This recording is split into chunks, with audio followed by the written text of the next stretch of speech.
মা তুমি কি খাও? বাদাম খাই কেরে? বাদাম খাইলে বলে ব্রেন খুলে আর দিমাগ কম। তো ওনা আমি কিটা করতাম? আমি ওনে না খাই তোর এই দিতে লাইতাম। কালকে তো খাইছস, ব্রেন খুলছে না? খুলছে তো, আটু খাইলাম না, আটু খুললো। ও ব্রেন কিটা শুধু তোরই দরকার, আমার দরকার নেই ব্রেনের।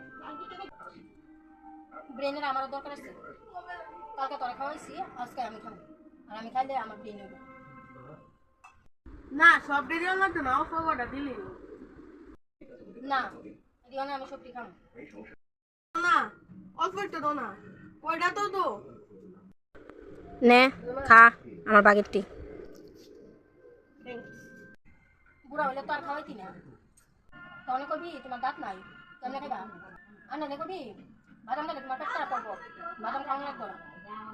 তখন এটা কইয়া আমরা বাগেরটি খাইবি। আবার অন্য একটা খাওয়ানো জিনিস হইলে খাইতারি না। হ্যাঁ চায় খাওয়াস, আমরা বাগের থেকে আবার লইতে চাস বাগদা।